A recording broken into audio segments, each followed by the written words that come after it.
I keep a spreadsheet for everything: bills, groceries, miles on the car, even birthdays, because I'm the kind of person who looks thoughtful when I'm really just organized.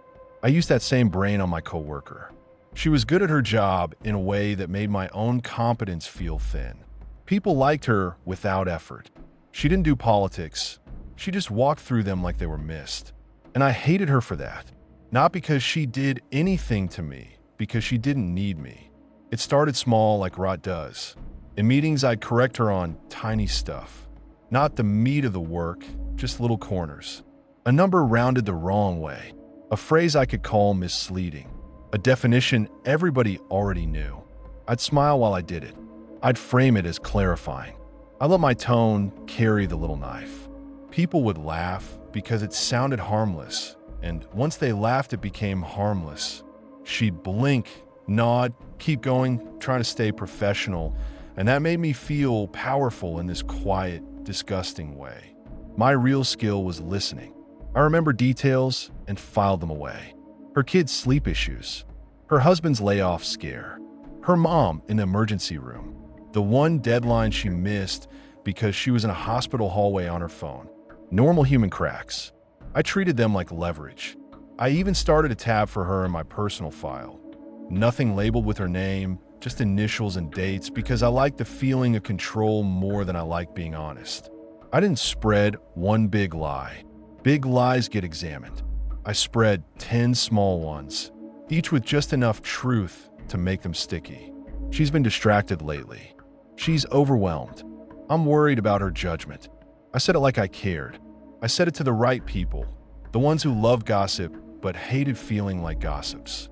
I'd drop it while waiting for coffee, while walking back from lunch, right before a meeting, so it would sit in their heads while she talked. Then I started curating. When she made a mistake, because everyone makes mistakes, I circled it and highlighted it and forwarded it for visibility. When she didn't make a mistake, I found a way to interpret something as one. I'd ask questions that forced her into a corner. Why did you choose this? Why not the other approach? Can you walk us through your thinking? If she explained, she sounded defensive. If she kept it short, she sounded evasive. Either way, I'd tilt my head and take notes like I was collecting evidence.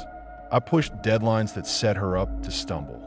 I'd accidentally change dates in the tracker, then act surprised when she missed them. I'd volunteer to support her project, then drag my feet on my part so the whole deliverable creaked, and when it creaked, I'd make sure the spotlight hit her. I'd ping her at 4:58 with quick question, so she'd either ignore it and look unresponsive or answer it and stay late. And the whole time I kept my tone clean. No shouting, no squitting, nothing anyone could quote back at me. She tried to confront me once, late in the day when most people had left. Not drama, not yelling, just that tired, shaky honesty. She asked if I had a problem with her. I felt annoyed, like she was making me work harder. I told her, calm as a therapist, that she was reading into things, that I admired her, that I'd been trying to help, and maybe she was stressed and taking it personally. I watched her swallow it because she wanted a simple answer, and I gave her a simple one that was poison. After that, I went harder, but cleaner. I took her friends too, not by saying she was evil, by implying she was unstable, unreliable, a little unsafe to attach yourself to. People don't want drama at work. They want clean lines and easy lunches. I poisoned the lunches. I'd mentioned she'd been snappy in a meeting when all she'd done was push back on a bad idea. I'd say she was hard to approach when she'd started keeping her head down because she could feel the room turning. When someone asked her to grab food with them, I'd slide in later with just so, she's been kind of on edge, and I'd watch them hesitate the next time. She started getting fewer invites. Then she noticed. You could see in the way she'd pause when people stood up, like she was waiting to see if she was included. She started apologizing more. She started checking everything twice. She came in early, left late, ate at her desk. She tried to be perfect under a microscope, and it wore her down exactly the way I'd pictured late at night when I couldn't sleep. She made a real mistake once because she was exhausted. A small data pull with one filter wrong. Fixable in 10 minutes. I treated it like a house fire. I looped in the manager. I tagged urgent. I wrote, concerned about repeat issues, like this was a pattern instead of a human being running on fumes. She went pale on the video call. She started explaining too fast, hands shaking in frame. Our manager did that tight-lipped, we'll discuss offline. Look, that means you're already guilty. The first time I heard her crying in the bathroom, I didn't feel bad. I felt confirmed, like I'd been right all along, that she was fragile, that she didn't deserve the attention she got. It sounded insane written out, but in my head it sat there like logic. HR got involved after a pattern emerged, my pattern dressed up as hers. I didn't have to fabricate documents. I just curated them. Every email, every timestamp, every half misunderstood Slack message. I had receipts because I'd been baking them for months. When HR asked for examples, I didn't dump one dramatic incident on the table.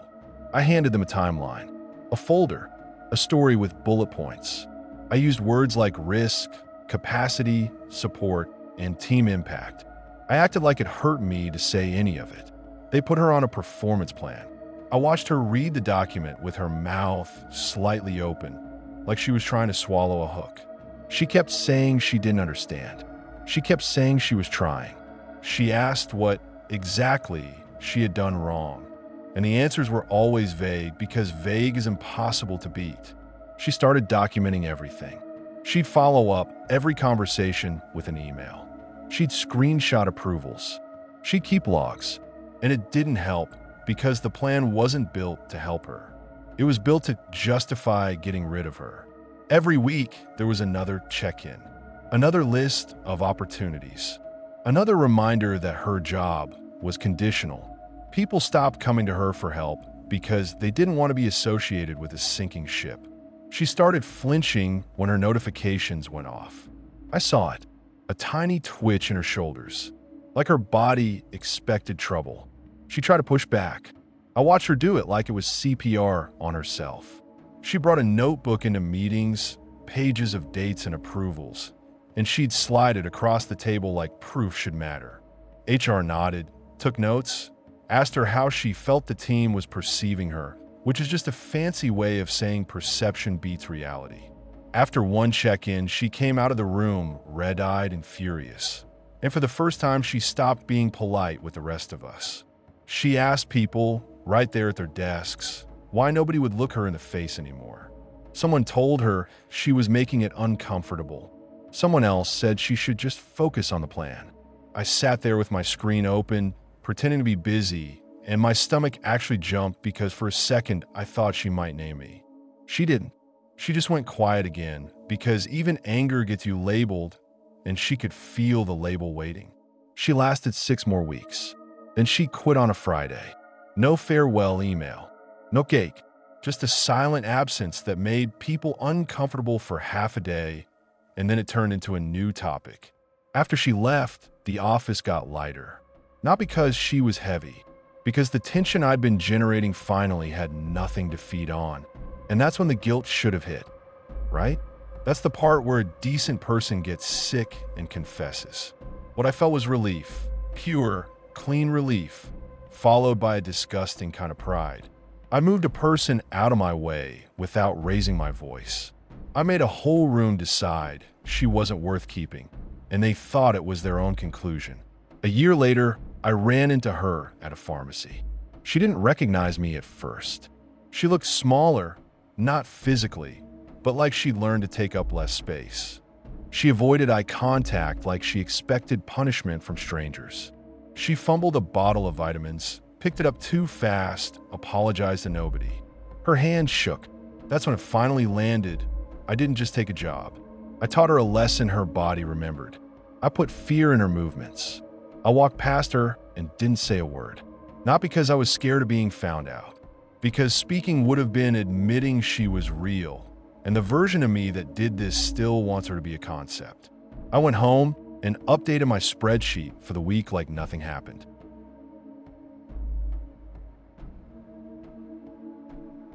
My windshield wipers kept smearing the rain into a gray mess, so I leaned forward and squinted like that would fix it.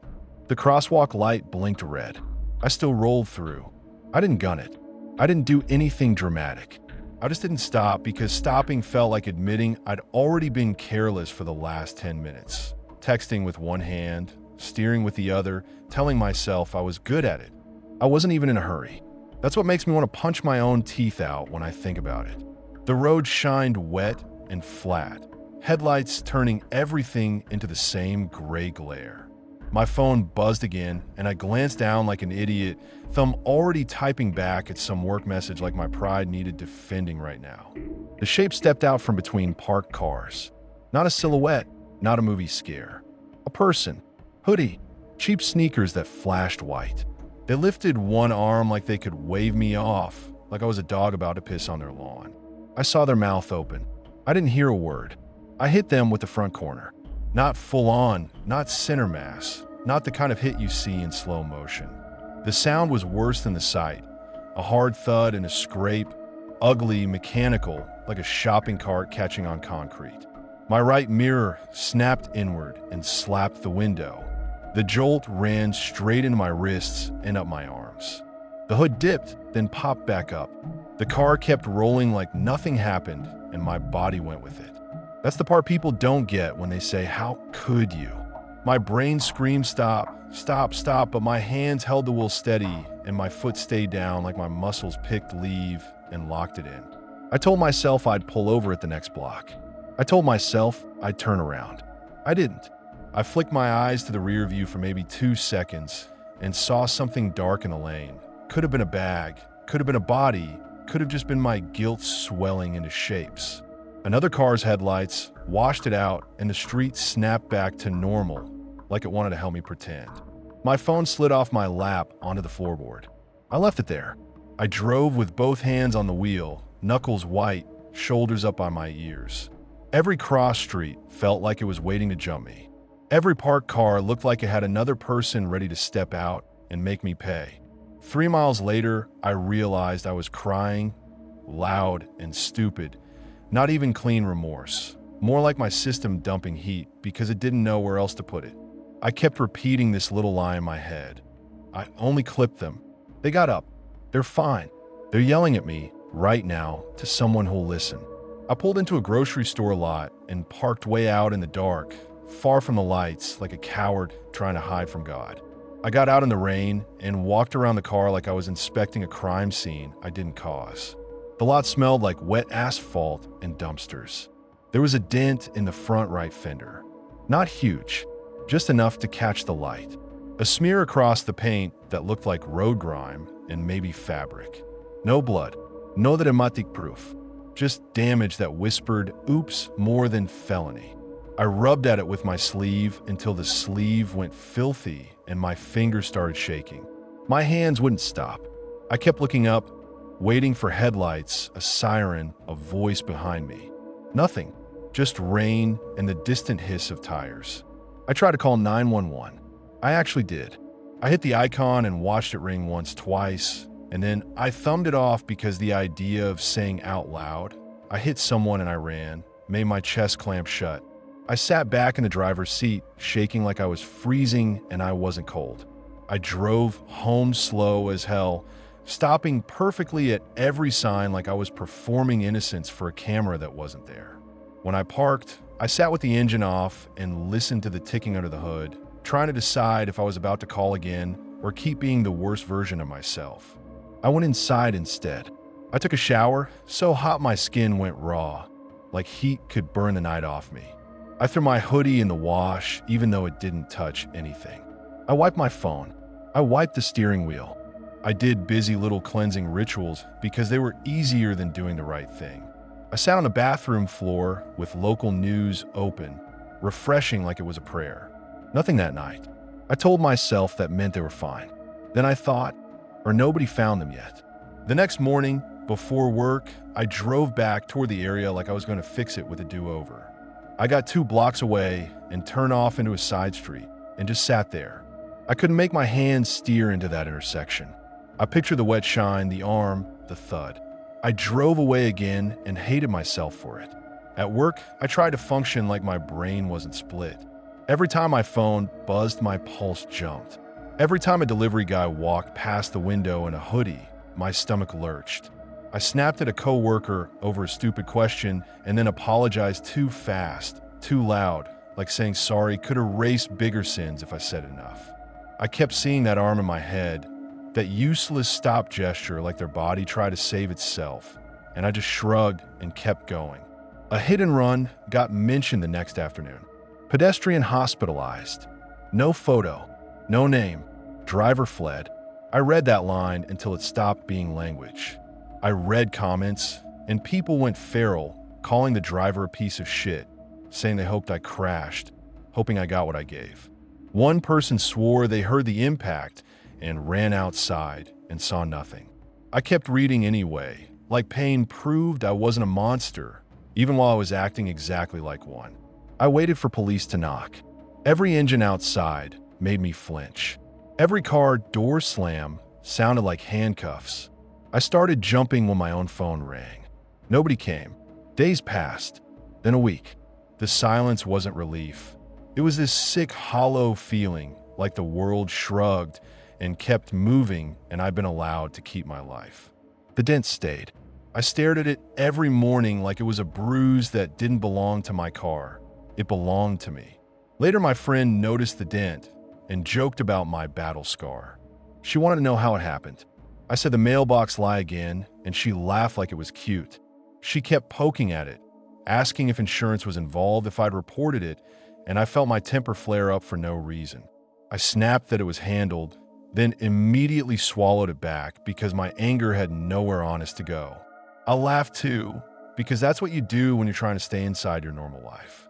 The sound that came out of me made me feel dirty. I clung to hospitalized like it meant fine, and then my brain did what it does when it's bored and cruel. It built images of metal rods, shattered hips, a limp that drags through every season, a life where rain and crosswalks and headlights never feel harmless again because I took that from them. Once I saw someone step off a curb and I slammed the brake so hard the coffee in my cup holder splashed everywhere, and the guy behind me leaned on his horn like I was the asshole. I flipped him off and then sat there shaking because I was the asshole and I still had the nerve to be angry. I searched for my own street, my own time, my own weather. I looked up penalties and crash reconstruction and how long pain transfers last, like I was studying for a test I deserved to fail. I found people describing the driver like a monster they were lucky not to meet. I wanted to type something heroic, a tip, a witness statement, some lie that made it look like I tried. I didn't. I closed the tab and went back to work the next day. I joked in meetings. I answered emails. I made dinner. I watched TV. I laughed at stupid videos. Normal life kept accepting me. The worst part isn't the fear. Fear fades if you feed enough normal days. The worst part is how easy it became to carry. How my hands stopped shaking. How I stopped refreshing the news every hour and started checking it once a day, then once a week like it was a show I'd already spoiled. How the dent turned into background, something I only noticed when the light hit it right. Sometimes, late at night, I'll build this fantasy where I do the right thing. I walk into a station and I tell them everything and I let the consequences crush me, because at least it would be real. Then I picture the real world, court dates, my job evaporating, my name online, and I hate how fast my brain tries to bargain. I hate how quickly I start thinking about myself again. The world didn't agree to forgive me. It just didn't notice. That's what keeps me up, that I can blend in, that I can hold doors for strangers and smile, and still be the person who watched a dark shape disappear in a rearview mirror. I didn't turn around. Sometimes I catch myself looking at crosswalks like they're traps set for other people.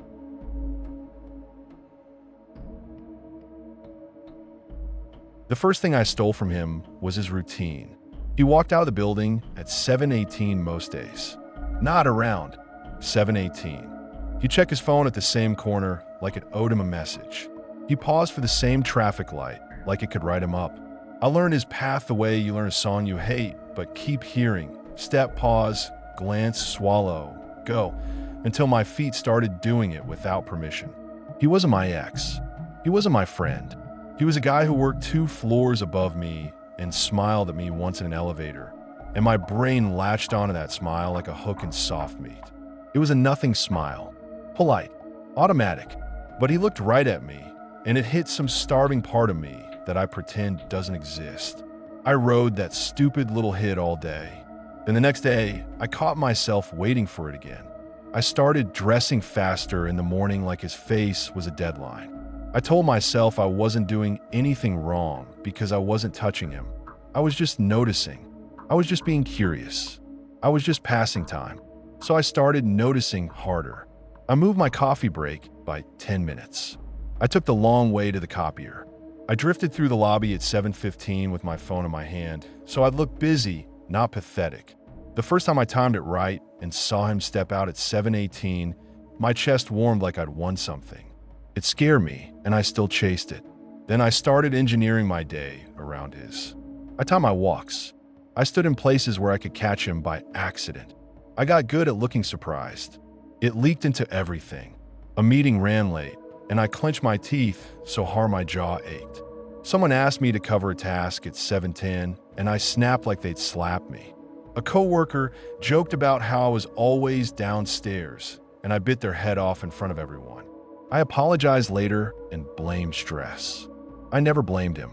I never said the truth out loud because saying it would make it real, and real things have consequences. I made fake accounts and followed the accounts he followed. I watched what he liked. I learned the names of people he loved. I found his dog's name before I found his middle name. I built a little private museum out of scraps he never meant to hand me. I didn't hack anything. I didn't need to. People leak their whole lives for free. A coworker posted a group photo. His face sat right there with a tag. I clicked through comments like I was digging for coins in a couch. His girlfriend's profile showed up under his posts, all hearts and inside jokes. I hated her instantly, not because she did anything, but because she existed in the space I'd started claiming in my head. I took photos sometimes. Not cute ones. Just proof. Him laughing at a bar, through a window. Him grabbing a sandwich. His hands on a grocery basket. I delete them, then pull them out of recently deleted, then delete them again like the second delete meant I had morals. I kept telling myself I could stop whenever I wanted. I kept not stopping. When he started dating someone, I didn't feel sad. I felt insulted, like he'd changed the script without telling me. That's when my behavior turned mean. I didn't wake up and decide to ruin him. I just started making small corrections. In the office I'd mentioned, he seemed flirty with clients, like it was a harmless observation. I'd sigh about how some guys collect attention and then let the silence do the work. I'd forward an email chain where he made a dumb joke and, accidentally, include someone who already hated him. I watched him get called into meetings. I watched him come out tight-faced, shoulders high, swallowing whatever he wanted to say like it tasted bad. A manager asked me, casual as anything, why I'd loop them into that email. My throat tightened. I played dumb. I said I hit the wrong name.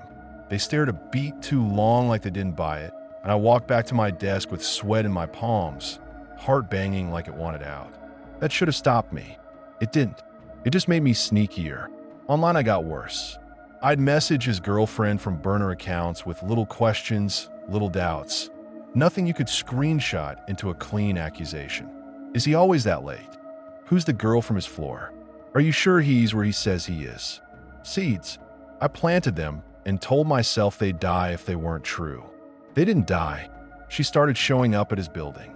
I watched from the sidewalk, pretending to scroll, pretending to wait for a ride.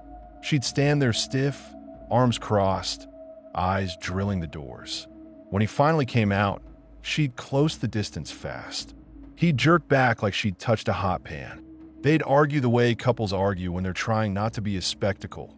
Low voices, hard faces, hands chopping the air. He'd try to walk, she'd block. He'd pull away, she'd grab his sleeve. He'd point down the street like he wanted to leave, and she'd keep stepping into his path. I didn't feel like a villain. I felt like a director, like I was finally part of his life. There were days it spilled into work. His phone buzzed nonstop on his desk like a trapped insect. He stepped out of meetings and came back with his face tight and his hands shaking. He snapped at a coworker who asked a normal question, and that coworker snapped back. And suddenly the whole floor had opinions about him. I watched it spread. I watched people connect dots that I'd drawn in invisible ink. I also watched myself turn into this tense, hungry thing. I'd refresh his girlfriend's page in the bathroom stall, thumb twitching like I was scratching a rash. Then one night, he left the office late. The air had that sharp winter bite, streetlights buzzing, sidewalks slick. He walked like someone running on fumes. I followed at a distance I practiced, 2 storefronts, then 3, then 1, then back to 3. I held my phone up like I was texting, so I could stare without looking like I was staring. My hand stayed steady because I'd done it so many times it stopped feeling like a crime and started feeling like a commute. His girlfriend appeared near the corner like she'd been waiting in the dark. She moved fast and grabbed his sleeve. He yanked away. She shoved him. He stumbled off the curb. A car braked too late. Tires screamed. That sound cracked the whole street open. He hit the ground wrong. Not dramatic, just heavy and human. People shouted. Someone ran into the road waving. The driver jumped out shaking. His girlfriend stood there with her hands half raised like she couldn't believe her own body had done it. I stood there too, frozen, mouth open, phone dead in my palm. My brain kept trying to file it under "not my fault," and my stomach kept answering "no, fuck you, bullshit." He didn't die. I know because I read the updates obsessively afterward. Broken leg, concussion, lucky. Lucky is what people say when they don't want to say almost. The driver stayed. The police came. Witnesses talked. Everyone had a piece of the story. Not one person had me. I went home and scrubbed my phone. I deleted accounts. I wiped photos. I cleared caches like I was cleaning blood. I shut my laptop, then opened it again, then shut it again like the screen could accuse me. I barely slept. Every time I closed my eyes, I heard that tire scream and saw his body fold. The next day, I walked back to that corner just to look at the cameras on the buildings, just to see where they pointed, just to see if I'd been captured hovering behind him like a ghost with a pulse. I wore a hat and kept my eyes down like that mattered. Here's the part that makes me sick. I didn't go to the hospital. I didn't send flowers. I didn't confess. I just watched his life tighten around that injury like a tourniquet. I watched him miss work, then struggle back. I watched his girlfriend vanish from his photos. I watched the sympathy posts fade because the internet gets bored. When he came back, he moved slower. He favored that leg. He gripped railings. He paused before stairs like he was negotiating with them. People held doors and asked if he was okay. He nodded and forced smiles he didn't mean. I saw him flinch when someone came up behind him too fast. I saw him stop checking his phone at that corner like the corner had betrayed him. I watched coworkers gossip about that crazy girlfriend and domestic drama, and I had to keep my face calm while my insides rolled because I'd nudged it and now it was moving on its own. And I kept watching even after the reason disappeared, because by then, watching was the habit. The keyhole was mine. Sometimes I still catch him at 7:18, moving a little slower, favoring that leg. He looks normal to everyone else. He even smiles sometimes. I'm the only one who knows why that smile makes my stomach twist. I'm out here living like a regular person, paying rent, making jokes, holding doors for strangers. And there's a part of me, quiet, steady, disgusting, that misses the control more than it misses him.